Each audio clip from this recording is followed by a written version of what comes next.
Heading back to our cabin for the last time, it finally started to snow. A typical Montana spring. Good fishing and surprising weather. I really enjoyed the time we spent on the water. I hope we get to do it again. We talked about doing this a long time ago. Well, we need to do it again. I want you to come to my pond. Bring your fly rods, because that's all I ever do. Believe it or not, I have fly rods hung in a couple of trees. A fly rod at that end of the pond and a fly rod at this end of the pond. Obviously not very expensive fly rods, because I don't care if they hang out there in the rain all the time. But I just walk around the pond with my dog, and if I want to fish, I go to this tree and I get my fly rod and put a little frog on, and away we go. I'd really like for you to try it. I would enjoy it. Bluegill fishing with a popping bug really rates right up there. I enjoyed fishing with you. I really, really did. And more importantly, I enjoyed spending the time with you. And it was something that I'll treasure. Well, I appreciate it. Again, I say it was sincerely a real honor to fish with you. I thank you for all the information. Boy, one of these days down the line, you're going to see me fly fishing somewhere and say, boy, that McKenzie's worked at it. He's really good. But I hope I get to come back. I really do. Thanks. And who wouldn't want to come back? Just take a look around. The Creator must have worked overtime when he made Montana. I want to thank Jerry McInnes for joining me. He truly is one of the nicest men I've ever met, and a pretty good fly fisherman. Next week, another very nice man joins me on the Bighorn River in Montana, Larry Hagman. We'll see you then. If you are a fly fisherman and are interested in receiving free information describing angling destinations throughout the world, contact Frontiers.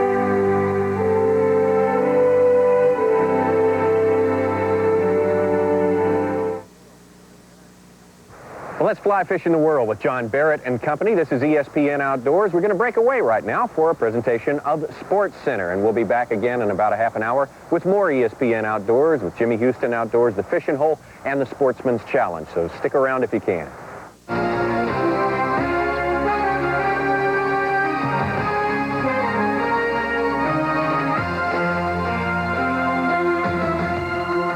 Coming up, that's entertainment. High drama in Paris as Jimmy Connors battles his age and a man half his age. Suspense on Broadway. Did Hollywood Pat take the part as the Knicks' leading man? A 7-act thriller may be in the works as basketball's marquee men prepare to take center stage.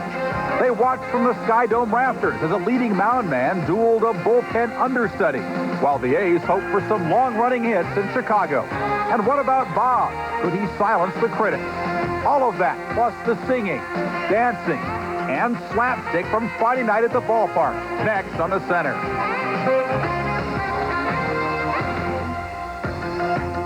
The beginning of another weekend, and what better way to start it than joining us here on Sports Center. Along with Ann Montgomery, I am Chris Fowler. We'll get to the entire day in Friday sports, including Pat Riley. His office on the move from 30 Rock down to Madison Square Garden, about 20 blocks south. The first of the day in baseball, and a good pitching matchup in the Sky Dome. Chris, California's Mark Langston, one of the premier pitchers in the American League, faced off against Toronto's David Wells Friday night at Sky Dome. Langston had his sights set on a 6th consecutive victory. In fact, number 5 came last Sunday against the Blue Jays. And it was in that game that Wells saw his 4-game winning streak come to an end. Pick it up in the bottom of the second, the scoreboard side, Mark Langston facing Manuel Lee with runners on second and third. Lee slaps a ground ball base hit to right field. Pat Borders comes in to score. Kenny Williams scores as Gary Gaetti cuts off the throw home. Lee is caught in the rundown now, but the damage was already done. The Blue Jays lead at 3-1. Meanwhile, David Wells was cruising along. He gets good defense from rookie third baseman Ed Sprague, who makes the pickup and the throw, nailing Luis Sojo. That play even looked good from the Sky Dome Hotel. The Angels got some good defense of their own. Dick Schofield ranges to his left to make a stop off Ed Sprague and gets the force at second, but the Angels could never get their offense going. Wells was just too tough. He gets Junior Felix swinging to end the game. Wells had a career-tying 9 Ks. The Blue Jays beat the Angels 5-1, and in the process, David Wells avenges his recent loss to California by tossing the first complete game of his career. It was a 5-hitter that raised his record to 6-4. With the loss, Mark Langston's 5-game 5-game winning streak comes to an end. David Wells was a middle reliever until this time last year, but since the Blue Jays were overloaded with firemen and lacking in starters, Wells was moved into a starting role where he has blossomed. He is 16-9 as a starter with a 2.84 ERA. Meanwhile, in Boston, the Orioles were hoping to win their 4th straight by beating the slumping Red Sox. Boston fans were looking for a day at the beach.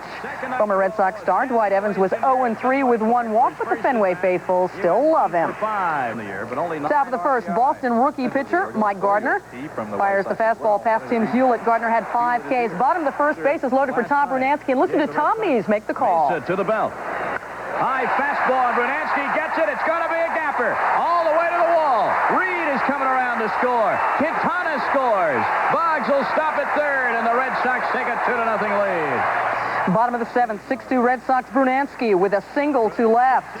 Jody Reed coming around. Joe Orsulik's throw to the plate.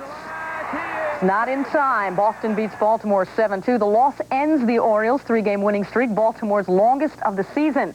With the win, the Red Sox remain tied with Toronto at the top of the American League East. Chris? So Gardner wins. Meanwhile, another pitching debut Friday night. White Sox righty Ramon Garcia climbing the big league hill for the first time. Might as well do it in style. His assignment, help the Sox out of a slump against the league champion A's and Dave Stewart. In case Garcia didn't have enough to worry about, a long rain delay let him battle his butterflies in the bullpen before this one got started. Garcia, 4-0 in Double-A, 1-0 in Vancouver, in 1 game in Triple-A, but he had control problems. He walks Harold Baines, then he walks Mark McGuire. It's all in the 2nd inning, and then Walt Weiss walks. 2 outs, bases loaded for Mike Gallego. The light-hitting one takes Garcia out. Tim Raines, a valiant effort, can't get it.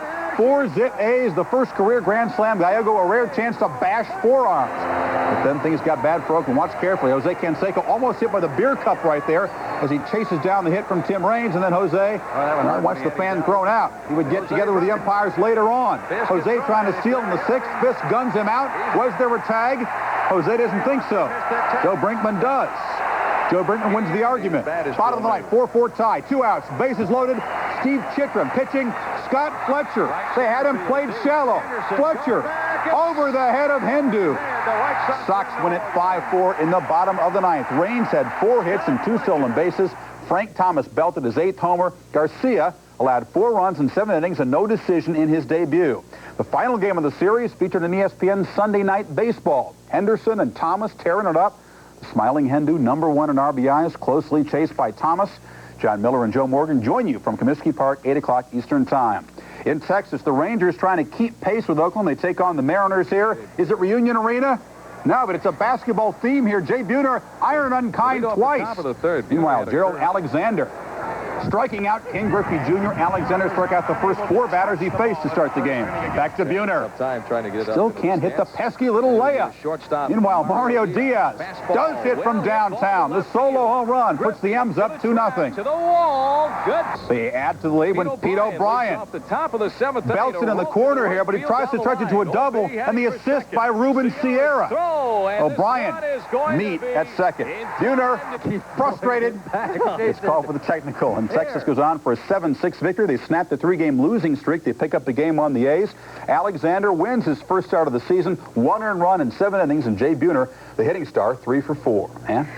It seemed like the courting went on forever. Then Friday, after weeks of speculation, Pat Riley finally agreed to become the New York Knicks' new head coach, a position that was left vacant when John McLeod opted to skip the Big Apple and go to Notre Dame.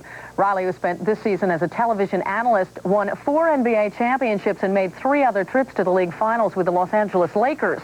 Riley says he took the job simply because he missed coaching. I realized in the last year, even though I had a job with NBC and I was doing something that I felt very good about, there was a void. And the void is the competition and the challenge and being down there on the floor, being part of a team. And it was a great opportunity to get back with it, with the New York Knicks. And that desire basically has led me to this podium today. Riley's contract is reported to be a 5-year deal in the $6 million range plus incentives. It makes him by far the highest paid coach in the league. It is understandable that Riley missed coaching. Still, it is hard to understand why he would want to put himself under a microscope by taking the job in New York. Charlie Steiner will take a look at what has to be one of the toughest coaching jobs in the NBA a little bit later on. A drama in 4 acts unfolded Friday, the kind that only Paris and the French Open can provide. In the setting sun over Court Central, with 16,000 Parisians trying to will him back his youth, Jimmy Connors fought against Father Time and against Michael Chang, who was a bouncing baby about 3 months old when Connors first set foot on Roland Garros. Tennis' senior citizen was trying to extend his farewell foray into the draw's 4th round, and for 3.5 emotional hours, he showed the heart and the guts that have symbolized his career. The 38-year-old and the 19-year-old walking on before the match. Connors off quickly. Chang netting the return. Connors wins the first set 6-4. He is pumped up early. His energy would leave quickly, though. Chang, plenty of bounce in his legs in the second set. Watch him rip the big cross-court backhand. Connors can't cover it on the volley. Chang acrobatic. Lunges for one save here. Watch the brilliant reaction volley. Chang wins the second set 7-5 to even things. Connors in a lot of pain between sets. He talks with trainer Bill Norris in the third set. Plenty of unforced errors from Connors, like these 2 backhands. Chang wins it 6-2. Connors in real pain before the 4th set, but somehow he rallies. Connors coming back. Gets a lucky bounce from the net cord right there. Then Connors setting up the set point. Another lucky break from the net cord. He had the ghosts of Roland Garros on his side. Connors wins the 4th set right there, 6-4. The crowd going crazy. A lengthy standing ovation. But the first point of the 5th set, Connors, the backhand, takes it early, skids it off the tape, but Jimmy can't go on. Believe me, if I could stay out here and play, I'd stay out here and play. I just cannot play anymore. Connors retires with a back injury, totally spent after 3.5 hours. The crowd gives him a warm ovation as he walks off. Chang moves on, 3 hours, 34 minutes. He could not stand the back pain, had to be helped up the stairs to the locker room, given an IV solution of sodium and potassium. Connors, the last point maybe ever Roland Garros, symbolic, right off the tape and right on the mark. Chang faces Frenchman Guy Forget, the 7th seed in the round of 16. Great moment today at Roland Garros. It's truly amazing that Jimmy Connors can still be in there and be competitive. A little later on, we'll take you to Paris, where we'll see if John McEnroe's little brother was able to stay in contention at the French. We'll also take a look at the upcoming battle for the NBA crown. Can Magic win ring number 6? And in baseball, a National Leaguer who has quite a few tricks up his sleeve. We'll be right back with that and more in a moment.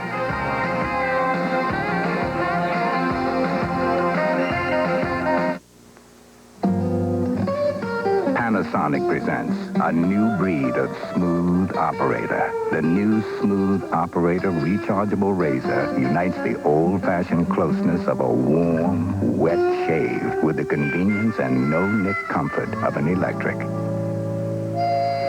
Don't try this with any plugged-in razor.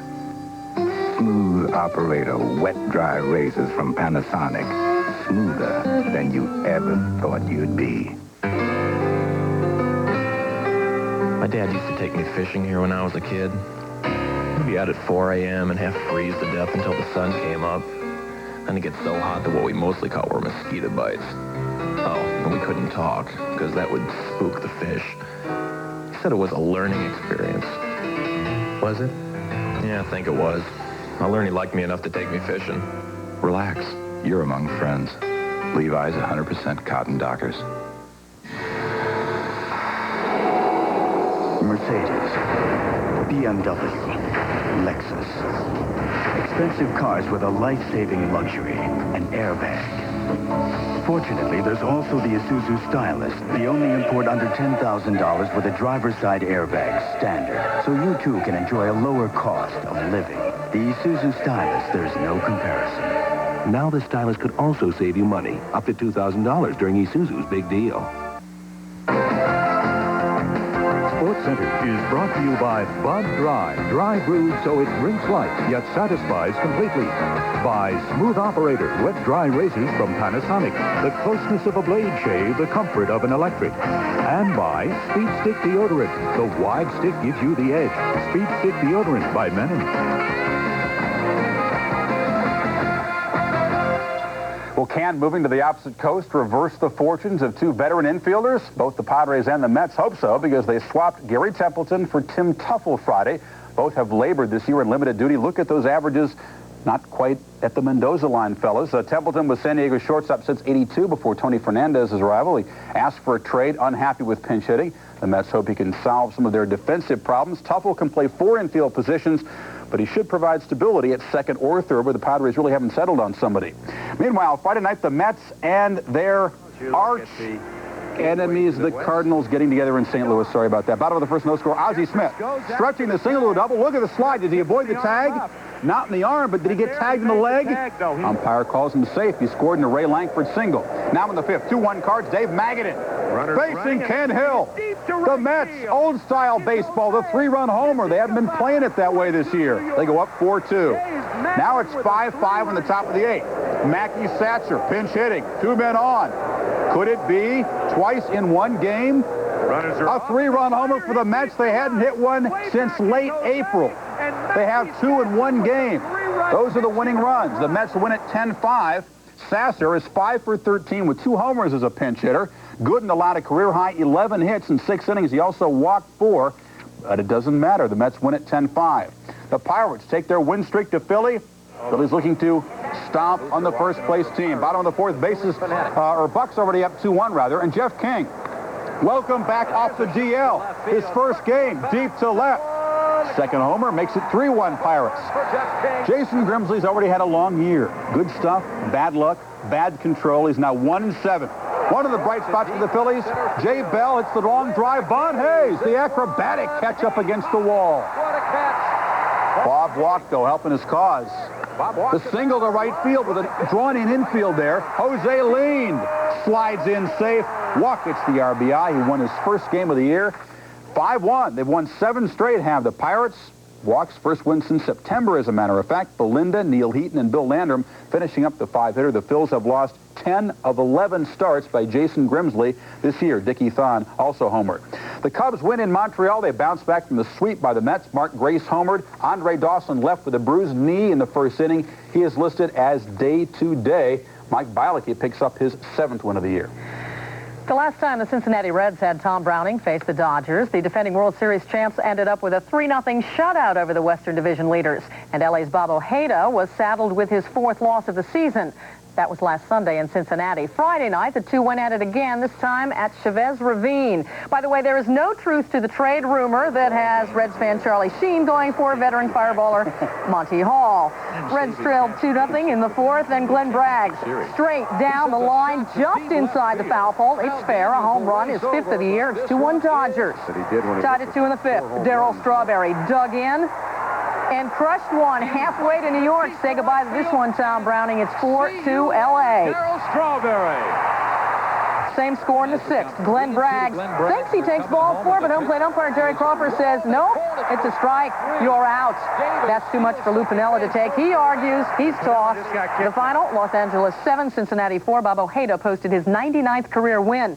The Reds now trail L.A. by 3.5 games in the NL West. The Atlanta Braves, who began the day 1/2 game out of first place in the West, faced the Giants at the Stick. This play symbolic of the Giants' season. This Dave Justice grounder to first hits the bag. No routine out this time. Justice gets a base hit single. Top of the 4th, and things don't get any better for Bud Black. Ron Gant at the plate, and he dials long distance. His 10th of the year. That tied the game at 1 apiece. Bottom of the 4th, 2-1. Atlanta in the lead. Dave Anderson grounds one to Terry Pendleton, who makes a diving stop. They get the 5-4-3 double play. Atlanta wins 5-2. The Braves now stand 6 games over 500 for the first time since May of 1986, and Atlanta still stands 1/2 game behind Los Angeles in the West. In San Diego, Jose Melendez won his first major league start. That helped the Padres top the Houston Astros 5-4. Melendez, who was recalled from the minors earlier in the day because of injuries, allowed just 2 hits in 8 innings. So Monty Hall's a fireballer. Yeah. I can see him throw a baseball. Still to come on the Sports Center, we'll examine the pressure of coaching in New York. Plus, it's Magic versus Michael. We'll hear from the two superstars. And we'll head back to Paris and see if Boris Becker can fulfill his clay court quest. And we'll head off to the Bronx, where the Yankees and the Brewers played a game of cat and mouse. Stay with us. Sports Center will continue in a moment.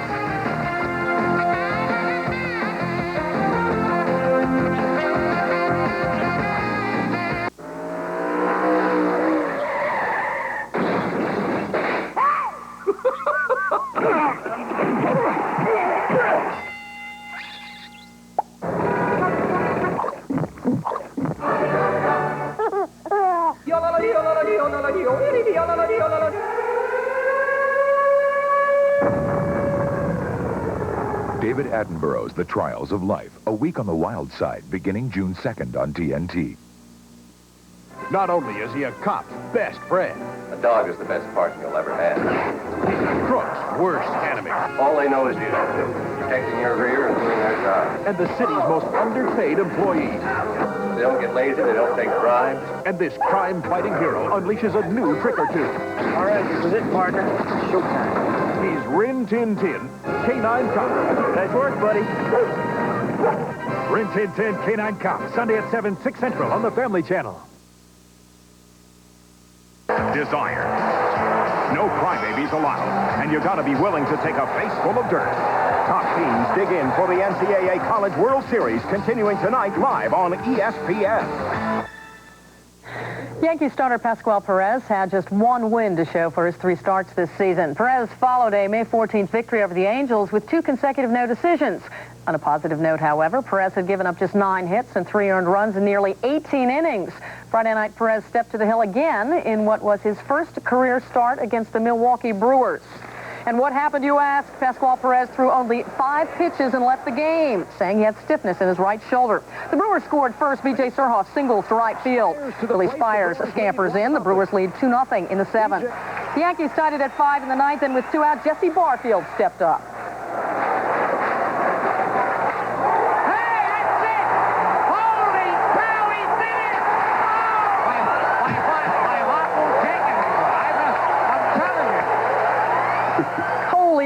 Barfield's 10th tater of the season. The Yankees slipped past the Brewers 3-2. Jesse Barfield has 4 hits during New York's recent homestand. They have all been home runs. Things continue to be upbeat for the Yankees. It was their 7th win in 8 games. The Tigers and the Indians kicked off a 4-game series in Cleveland. The Indians win 11-9. Cleveland knocked out 16 hits along the way. The Indians improved their dismal home record to 6-14 with the win. That is the worst home mark in the major leagues. The Royals topped the Twins 4-1 in Kansas City. Brett Saberhagen, who has now posted 5 consecutive victories, tossed his 3rd complete game of the season. It was the first home win for new Royals skipper Hal McRae. Chris? Well, nothing else on day 5 of the French Open could quite match the drama of Connors Chang, but then no tennis match has in quite a while. Earlier in the day, Boris Becker and Andre Agassi tried to smoothly navigate a course into the 4th round and towards a possible semifinal shootout. Becker facing another guy not totally at home in the clay, Aussie Wally Masur, who would need a Masur after this one. He got pounded. Becker, wasting no time, rips the backhand winner, and then the classic serve and volley tennis. It also works on the slow clay stuff. Boom, boom, showing some touch here. He's got the clay court repertoire. The lob lands perfectly in the corner. Becker impressive. 6-3, 6-3, 6-2. Yes, applause also for Andre Agassi on Court Central facing Patrick McEnroe, John's little brother, and dominating him. McEnroe showing the drop shot that maybe he learned from Big Brother, but Agassi too quick, runs it down, nails the forehand winner up the line, and then puts McEnroe away. The trademark, big Agassi forehand.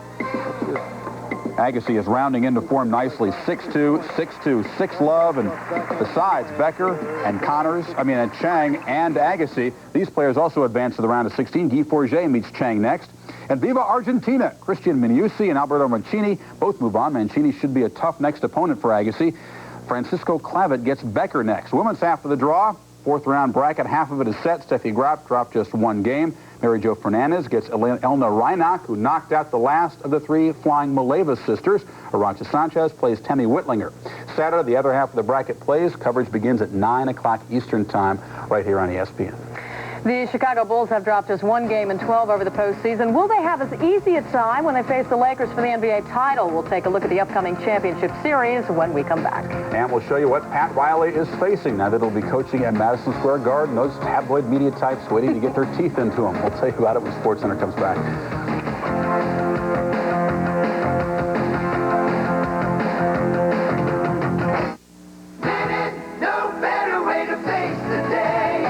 The morning belongs to Speed Stick. It's what more men reach for, to prepare, to prevent, to protect. Speed Stick.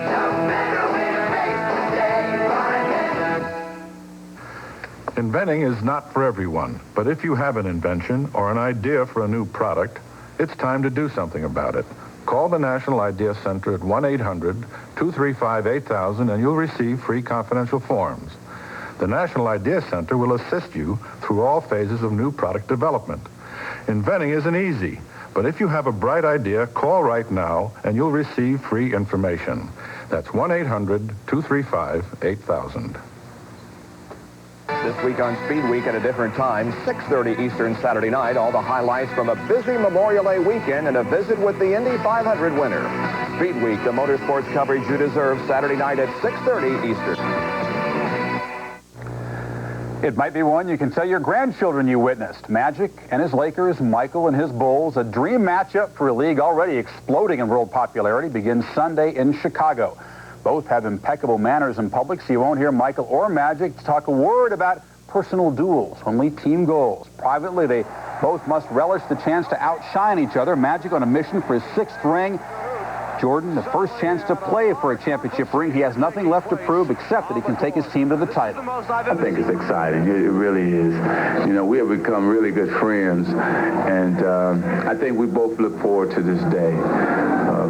I know he always wanted to play in the finals and have a chance to win a championship, and he finally got over that hurdle of Detroit. I know that my team is playing against the Lakers, and I'm not going to take it out of context. I'm not going to try to make it a one-on-one situation. I'm going to do whatever I can to try to maintain the leadership that I try to show for this team, you know, and I'm not going to try to make it anything special. It's going to be something special anyway, Michael. Michael will guard Magic most of the time, but Magic will not guard Michael. If it comes down to the bench and not the superstars, here's a look at the Lakers supporting cast. Hard to call A.C. Green a backup, a former All-Star who's scoring about 7 a game, helping out in the boards and defense. Teagle contributes some offense off the bench. Chicago's bench is less experienced. They played well, though, shooting about 49%, chipping in about 20 points a game. How well Hodges and Armstrong can hit those three-pointers will be a key. They'll be open when the Lakers help out on Jordan. Will Purdue may be called on to deal with the quickness of Vlade Divac? Again, it starts Sunday in Chicago. Now that former Lakers coach turned broadcaster Pat Riley has officially announced his decision to take over the struggling New York Knicks, the big question is why? Riley left L.A. a winner. He was doing very well in this newfound career as a studio host. And as Charlie Steiner explains, he's heading for one of the toughest assignments the NBA has to offer. Madison Square Garden, which bills itself as the world's most famous arena, has had the NBA's most famous appetite for eating up its coaches. In the past decade alone, the Knicks have hired and fired Red Holtzman, Hubie Brown, Bob Hill, Rick Pitino, Stu Jackson, and John McLeod. And now from upstate New York, it's Pat Riley, who brings with him a career coaching record in which his Los Angeles Lakers teams won roughly 3 out of every 4 games they played.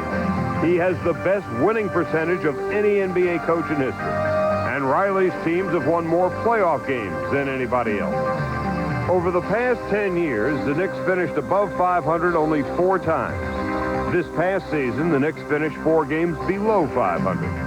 It has been 18 years since they last won the championship. And the Knicks of the late 60s and the early 70s, which succeeded because of intelligent play and exquisite teamwork, bears no resemblance to the Knicks of the 90s. This year's Knicks team was beset by internal squabbles, inconsistent play at the point, no serious outside shooting threat from the 2 guard or small forward, inconsistent rebounding from the power forward spot, and occasionally dispirited play by Patrick Ewing, who was frustrated by the losing and his supporting cast. Even Ewing's future with the Knicks has been uncertain in recent weeks, but Pat Riley has made it clear he wants the heart of the franchise to remain very much in the middle of things.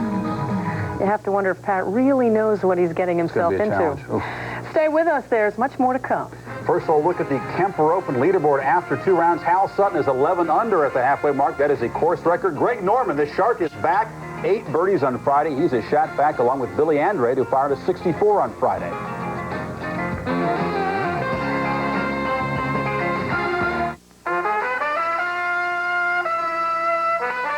What a beautiful wedding. Yeah. You know, that's the way I always thought it should be. You meet a woman, fall in love, get married. Me? I always meet a woman, I fall in love. Meet a woman, fall in love. Meet another woman, I fall in love. So you think you'll ever get married? Well, if I ever meet the right woman, yeah, I'm sure. Relax. You're among friends. Levi's 100% cotton Dockers. Welcome to the Stone Ranch. City Slickers is the best comedy of the summer, says Jeffrey Lyons. Yeehaw! Hilarious and hysterical. We're going to rope you today. A riotous comedy. Billy Crystal is outrageously funny. He's a genius. A million laughs from the first frame to the last. Uh-oh. Hey, moonwalk. Whoop. Billy Crystal. I wish the kids could have seen that. City Slickers. Do you believe this? Rated PG-13. Special sneak preview tonight at a theater near you. Check newspapers. Oakland's Dave Henderson is tearing up American League pitching near the top of just about every offensive category. Chicago's RBI man Frank Thomas is a young slugger on the rise. Live on ESPN Sunday Night Baseball. Oh, you won't want to miss all the fun on Sunday Sports Day. Billy Crystal, that's right, joining Dick Schaap, Rob Dibble joining in the fun, and also a preview of the Lakers and Bulls Game 1, 10:30 a.m. Eastern Time. College World Series coverage continues tonight from Omaha, Wichita State, and Long Beach State, 7:30 p.m. Eastern Time. Might be one of those years of the College World Series. The upset virus is spreading. Many of the favorites didn't even make it to Omaha. And Friday afternoon, the top seed Florida State hammered by the 8th seed Fresno State, 6-3 in the double elimination opener. The Seminoles are still alive. They moved to the losers bracket along with Florida, who was beaten by SEC rival LSU 8-1. That's it for this edition of Sports Center. ESPN Outdoors is next. I'm Ann Montgomery. I'm Chris Fowler. Enjoy your weekend, everybody. So long.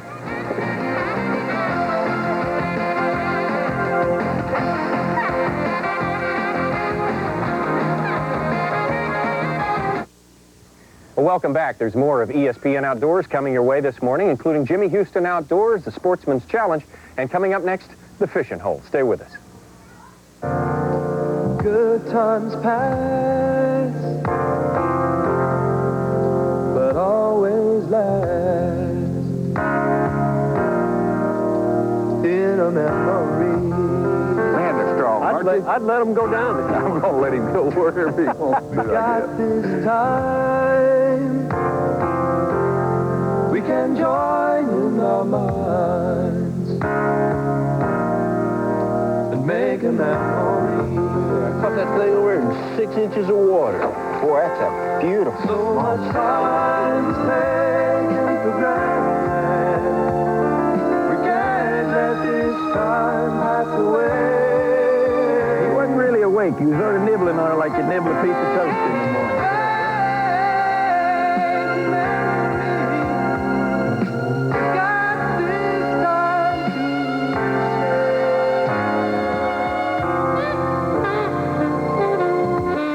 The Fishing Hole with Jerry McInnes.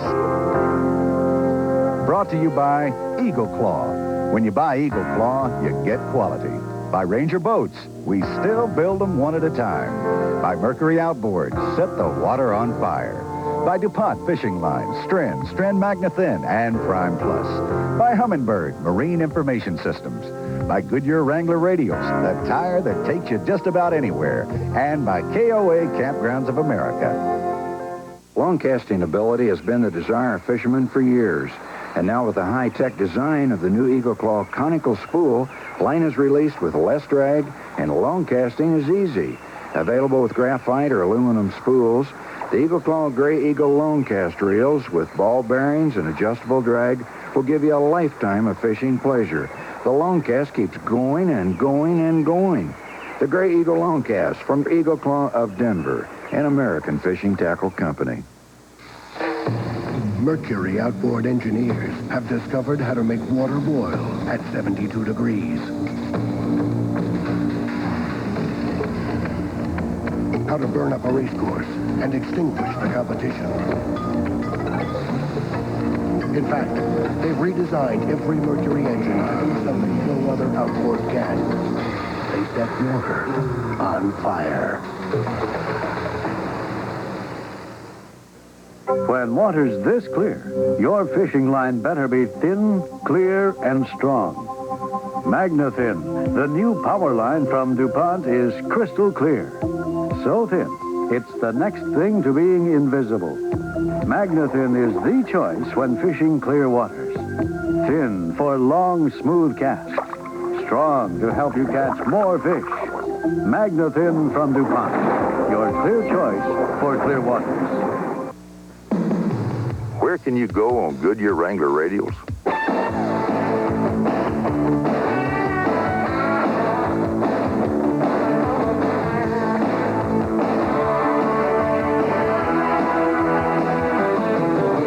So where can you go on Goodyear Wrangler radials?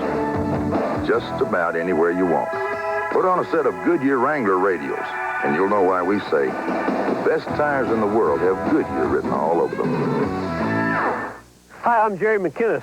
Welcome to the fishing hole. Boy, we got some good fishing for you today. But then I say that every week, don't I? Going smallmouth fishing up to the state of New York. Some interesting country. I've never been there before. Coming up in just a minute, though. You know how much I love antiques. The settings around me, the backdrops we use usually have something to do with antiques. And every year I've managed to get around and talk to you once during the season about antique fishing lures. And I tell you what, I think that antique fishing lures and rods and reels that are real vintage equipment should be well taken care of. I think they're folk art. I think there's something that you ought to, if you have some, if you know of some, that you ought to clean it up and take real good care of it. And speaking of antiques, how you doing, Hare? Are you referring to me as an antique? No, I was talking about the boat here. Who's your buddy? That's Norm. Hey, I got some lures I want to show you here. I bet you don't have a lure like either three of the ones I'm going to show you right here. Huh? Is that tough looking? It is tough. You know what that is? That's a South Bend Truckerino. It's from the 30s, about 36, 38, I believe. Was a muskie lure. You don't know anything about muskie, though. Here's one. Huh? I've never caught a muskie. A Kent frog made by Fluger, and that's probably the very early 30s. Ain't he a pretty looking guy? Back in the old days, they liked to make lots of lures that looked like frogs and like mice. One more frog for you here. There's a pawpaw water frog. A what? A water frog. How do you spell it? Well, he also is a pretty good looking guy. Can you top that? Huh? You talk about lures. Take a look at this. This is the Shannon twin spin that I caught my big fish with. I figured we'd get in it. Let me see. Just let me see it. Don't lose it. That's the exact one, huh? That's what I caught Elmer with. Old Elmer. Okay, well, I was ready for you. Check this out. Huh? Man, that is something else. That's a Shannon twin spin. That looks like a shaving brush. It really does, doesn't it? That is something else. I'd like to have that one. Well, you can't have it. I'll tell you what. I'll trade you. I don't know. We'll talk about it. We'll just talk about it a little bit later on. Now, you have to consider that my friend Harry is a guy that never let me get one up on him, so there was no fish bait trade made that day. Let's get serious about our fishing. What do you say? Let's go up to Lake Owasco. Lake Owasco is one of 11 very famous finger lakes. And it's located in New York State. Now, here's a place that I've been threatening to fish for a number of years. After I fished it, I said, McInnes, how come it took you so long to get up here? It was great. Now, obviously, whenever you fish a new piece of water, it's always great to have a knowledgeable fisherman from that area along with you. So then, bearing that Mine Finger Lake guide, George Fiorilli, is going to be such a big help to us today. George, how many of these lakes are connected? You know, you can't get out of this lake to another lake, can you? No, you can't. Cayuga Lake and Seneca Lake are connected by the barge canal system. And actually through there, like we were talking earlier, you can go to Lake Ontario, and you can go right through the ocean if you want to, through the Cayuga and Seneca Lake. But none of the others are really... None of the other lakes are connected at all, just Cayuga and Seneca Lake. I guess several years ago, back in the late 1800s, there was plans to connect them all, but they never went through with it. I see. So we're stuck here today. Sure are. Well, that's all right. That's not that bad. Just us and all the smallmouths. Something squeaking your reel anyway, George. Nice little smallmouth. Yes, sir. I'm proud of you. I knew you'd do it.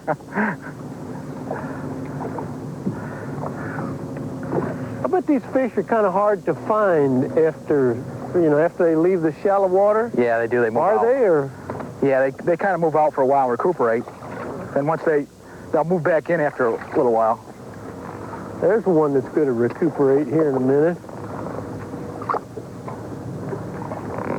Yes, sir. Nice little smallie. Is that about the run of the mill now? Yeah.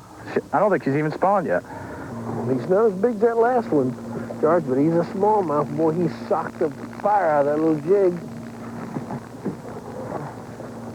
In fact, he's not very big at all, but boy, he really hit it, dude. Maybe he's bigger than I think, George. He looks like it. He's getting bigger. Oh, look at here. Yeah.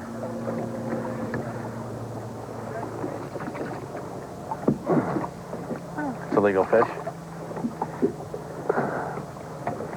Yes, sir. Nice little smallmouth. Hey, you know, that's the first time I've caught anything on a white jig. Pardon me, any smallmouth or any bass of any kind on a white jig in many, many years. And it just doesn't have anything to do with the color. I always tell people to not get all wrapped up in the color too much, boy. Just take the wrong color and throw it in the right place, huh? Oh, yeah. Well, I imagine you're trying to resemble the alewife there, aren't you? Huh? You're trying to match the alewife color. Oh, yeah. With the white belly, flash, right?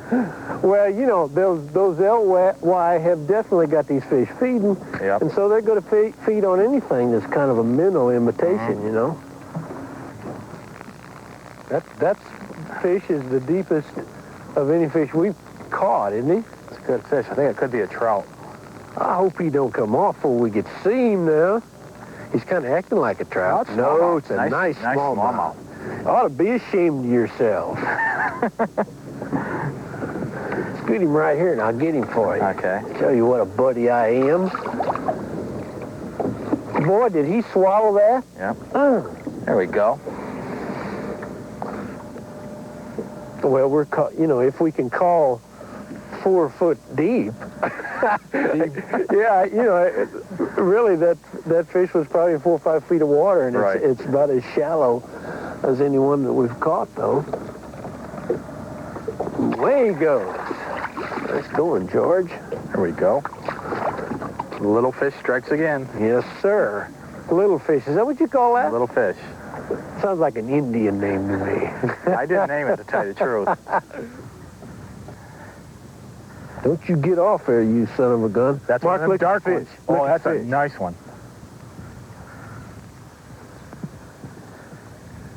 I had him up there at the top. Oh, yeah. Woo! There we go. Oh, look, there's one with him. His buddy. I'm going to try and catch that other one. I'm trying to catch the one I got. I've got my hands full here. Oh, nice look at small. there. Yes. Yes. Nice Owasco Lake smallmouth. And I was asleep. I'd like to tell you that I was real intense and just working my jig along, doing everything perfect, but I wasn't. I was asleep, man. There we go. Nice smallmouth. Did I do good? Did I do good, George, Beautiful or what? Fish. Way to go, Jerry. How come you didn't catch that one with him, George? I tried. Huh? That one looked just as big. Two nice smallmouths there. Way to go. Hey, that fish was really out. Yeah, they're on the trout. I bet that's, well, it must be 6, 8 feet of water, which isn't very deep, but it's a lot deeper than we've been catching them. Right, like we had talked about. I think they moved out a little bit. Boy, we're smart, aren't we? Oh, yeah. Hey, listen here. It took us a while to figure it out, but we did it. We did it. Enough fish catching. Let's see exactly where these two guys are at. And the state of New York should be proud of all of its lakes and streams, and particularly the Finger Lakes area, which lies between Rochester and Syracuse, just below Interstate 90. Now, these are old lakes, actually formed by glaciers many years ago, and they offer 600 miles of shoreline. That's with all the lakes included. Now, Wasco is kind of the third lake from Syracuse. Auburn's right there, the major city right above the north part of the lake. This is a beautiful country in the spring, and it's breathtaking in the fall.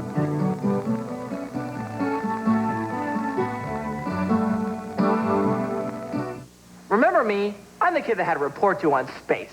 Then I got the new Encyclopedia Britannica. He had a report due on space, and then he got the new encyclopedia. I think I made that abundantly clear. Yes. Anyhow, here it is. I mean, hey, everybody knows this is the greatest encyclopedia in the world. Help me get a B+. Why not an A? Too long. I found so much great information, I put it all in. Overkill. The next report I did was for my science class on the human body. Scored an A. Good. Look at this. I always wondered where my mandibula was. For details on how you can own the new Encyclopedia Britannica, Let's have that 800 number. Excellent. just call this number and we'll send you this free booklet. Tell them about the gift. And just for previewing Britannica in your home, we'll give you this 3-volume desk reference set. This is like having your own research library at home. Yes. So if you would be interested in owning the new Encyclopedia Britannica, Don't press. They see the phone number. If they want to, they'll call. I guess you're right. Trust me. This week on Speed Week at a different time, 6:30 Eastern Saturday night, all the highlights from a busy Memorial Day weekend and a visit with the Indy 500 winner. Speed Week, the motorsports coverage you deserve, Saturday night at 6:30 Eastern. Fishing Lake Owasco near Auburn, New York today, and the smallmouth season over there lasts all year long, except for one little stretch from March 15th through the third Saturday in June. It's closed to protect those spawning fish. George Fiorilli is with us. He lives lower end of the lake there at Merivia, and he spent many a day on these Finger Lakes. George, how many of these Finger Lakes are there now? 11 of them? There's 11 Finger Lakes, right? How many of them have you fished? I fished probably about 8 of the 11 Finger Lakes. A couple of the ones on the western part of the state, I haven't fished those, the small ones, over by Rochester area. And you've, for the most part, concentrated on this one. Yeah. The two big ones. Right. I basically center on the eastern Finger Lakes, Seneca, Cayuga, and Owasco Lake. Well, these are very unusual lakes. I find them interesting because of the variety of the fish. Yeah. Got everything. I mean, got warm water species and cold water, both. They're, most lakes, usually you find one or the other, but these lakes have, all different species in it. Are you, well, you say you haven't fished them all, but for the most part, does each lake have that same spectrum of fish? Yeah, basically most of them are set up about the same way. The ends of the lakes are real shallow, and then the center of the lakes are real deep, cold water. And every one of them is going to have a few lake trout and brown trout. Yeah. Basically they're all about the same. They're all set up the same way. Trout, bass, both. Now, Wasco is probably 10 miles long, and we use the ramp right out of Auburn. We're at the top of the lake, and I bet you we didn't get a mile away from the launching ramp. Fishing pretty close. We're fishing with little small baits, using grubs and gitsits and tube jigs, using our light line. And, well, I tell you what, on a few occasions we threw some topwater baits, a Rapala-type topwater bait. Most of the time we're using the little light stuff. Matter of fact, I got to fish a little white marabou jig real well. These fish were in shallow water. Late summer, I'm sure they're going to get out in 15, 25 foot of water, but for right now, they were sure shallow. The lake is long and straight. Maybe at one point it's 1 mile across, but it's pretty straight. Listen to these lake records for fish. A smallmouth, 7 pounds, 12 ounces. A pike, 22 pounds. A brook trout, 26 pounds. That's pretty impressive. Look at them right in here. A couple just swam right out of there. All right, here comes the warden after you. Boy, that's okay now. I may have me a top water bait on so fast here.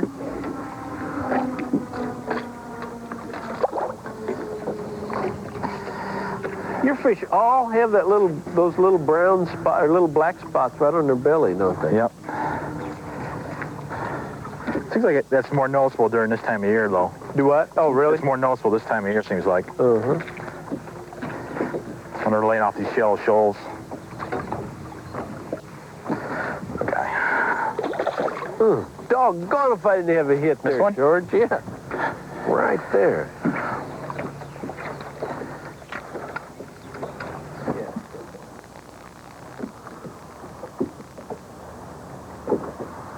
Oh, yeah, now I see him. I thought he was going to go 6 or 7 pounds there for a minute. Oh. He's probably the smallest one we've caught here in the last little bit, as a matter of fact. But I'm just so proud of him, George. You know what? Notice how pale those guys are? Yeah. They kind of act like they've just now started in the shallow water. I know they haven't. Up. Yeah. Right. Usually it's like that when they're so pale. Well, he was in the same old place, living right next to one of those big old rocks, yeah.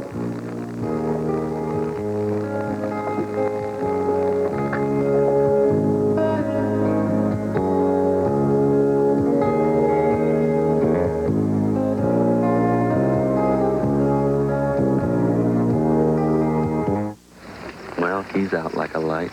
She is, too. So what do you think? About what?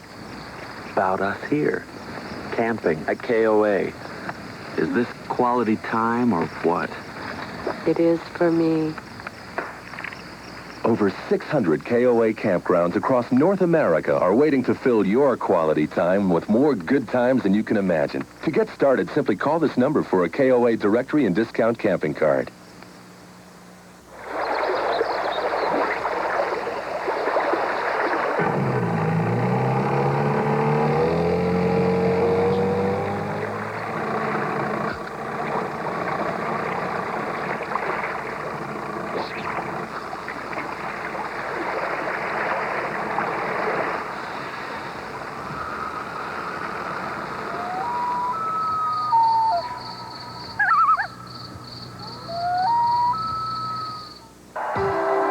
Welcome to the Ryobi test track, where the wood carver is going through its paces. Attach this beauty to an angle grinder and it gets you where you want to go fast. Let's take a spin. Look at this incredible cornering ability. See how it powers through the straightaways, handles the curves, and gets you in and out of tight spots. The Ryobi wood carver is beauty in motion. Check it out at a power tool supplier near you. The Wood Carver. It's another workaholic from Ryobi. Welcome back to the Fishing Hole. This is Jerry McInnes, and welcome back to New York's Finger Lakes. And with the exception of Seneca Lake, Owasco was the only one of the 11 Finger Lakes that I fished on during my trip up to that region. One morning we fished Seneca for just a little bit. And this is really, really big farm country up there. Some beautiful farms. Oh my goodness, I love to get around and see these different homes around any lake. And you talk about good-looking homes at the upper end of the lake, right exactly where we were fishing. There was some of the most fantastic homes. I'm telling you what, these people just spent so much time on their yard and their lawns and their shrubbery and had such great views out over the lake. Boy, that was nice. Now, we're smallmouth bass fishing, but late one afternoon now, I see this fisherman anchored way out in the middle of the lake, and so I go out there to find out exactly what he's doing. Well, he's brown trout fishing, and he's got a 10-pounder already caught that particular day. Matter of fact, he tells me that he catches lots of fish. And I bring this up to, again, let you know what a variety of fishing that all these lakes offer. Also, again, George Field really is with us. He's a fine fishing partner from Moravia, New York, and a Finger Lake guide. Well, can you catch fish this shallow through July? Usually not. No, that's a little pushing a little bit. Right, yeah, usually not. Usually they vacate the shallows and they're gone. And then when will they start again? Sometimes late in August, early September, they'll start moving back in again, moving up. And you have a whole new ball game, huh? Right. Nice little smallie. Look at here, I guess.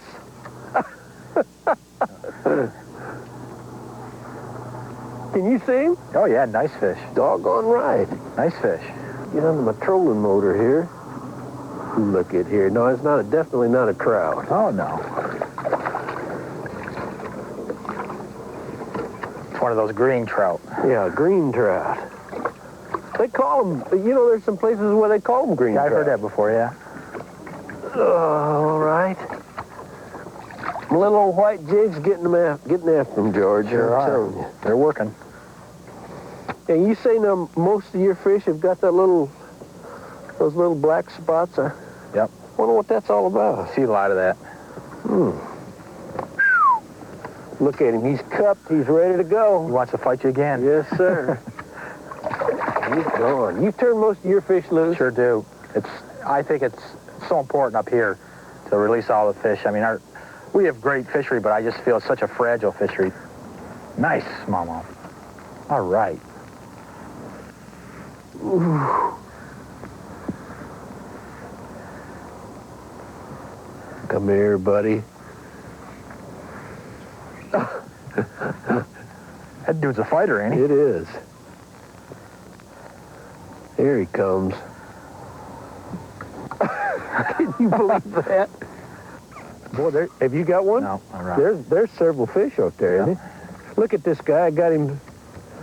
He ran up there and hit that and missed it, and I snatched him right in the jaw. I did good, George. You sure did. It's a long fish. Yeah, it is. There's several fish right there. Yeah. You know, I never emphasize catching large fish. I think that you should strive to get lots of bites and have a good time and just kind of let the size of the fish take care of itself. However, boy, I got to throwing that little white marabou jigs. I tell you, that's what I was catching these fish on. I threw it in the wrong place, or maybe I threw it in the right place over there against the bank. Look at that. Smallmouth. Oh, my gosh. It's almost a 5-pounder, isn't it? Don't come off now. Be careful, big guy. Nice going here now. Easy does it, George. Now get serious, George. This is... You think that's a keeper? If I was inclined to keep a smallmouth, I'd have to say it would. What a beauty. Hey, I'm telling you what, I couldn't even pull him off the bottom there for a minute. What a beautiful fish. We've got to be careful because he'll break my line. Oh, yeah. Just rub it on his teeth there. So close.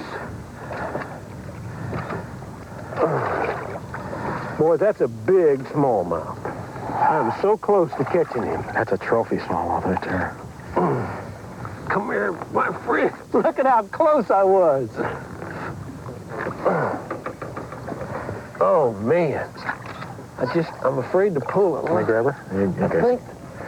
You got her. Way to go. Nice. Yes. What a fish. Yes, sir.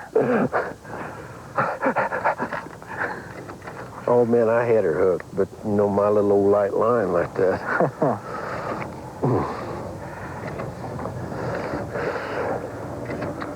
There we go. That fish will go 5 pounds. That fish will weigh 5 pounds. Plus. I almost think it'll go 5 plus. It's about as... It really is a heavy fish. Lady, I am so proud of you. You are beautiful. I hate to keep going on and on about it, but doggone you catch one like that. You want to hear the honest truth? What's that? Another one just same size came up with her. Did you see it? No, I Another one the same size came right up with her. No, I swear I was in a trance. Now this is going to be about as neat a fish to turn loose as I've ever turned loose, you know? What a beautiful fish. Oh, I sure enjoyed that. Woo! My goodness, my goodness, my goodness. It's a lot of fish on a little bitty tiny jig and a light line. No better way of catching them fish.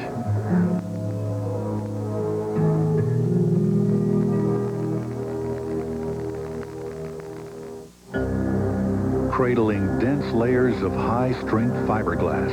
This mold sits motionless for what can seem an eternity, slowly nurturing the form inside. Here, there are no shortcuts, for this mold is the birthplace of a Ranger boat, and the extra time each boat spends in here makes all the difference in the performance of the boat out there. Ranger boats. We still build them one at a time.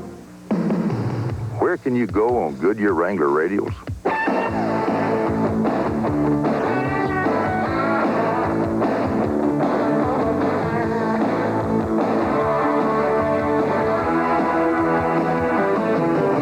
So where can you go on Goodyear Wrangler radials? Just about anywhere you want.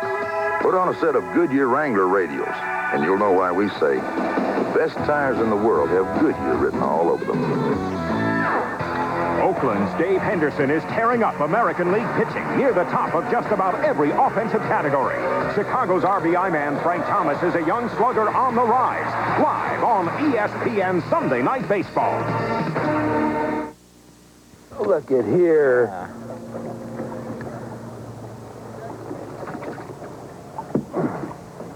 It's a legal fish.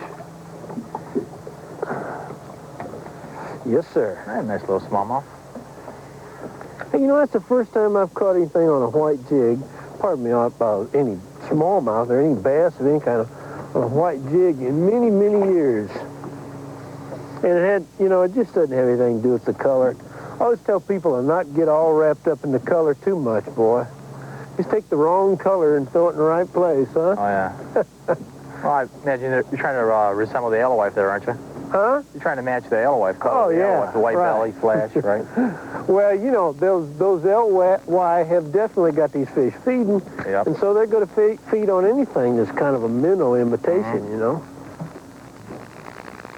That fish is the deepest of any fish we've caught, isn't he? Good fish. I think it could be a trout. I hope he don't come off before we get to see him now. He's kind of acting like a trout. No, it's a nice smallmouth. Ought to be ashamed of yourself. Scoot him right here and I'll get him for you. Okay. Tell you what a buddy I am. Boy, did he swallow that? Yep. There we go.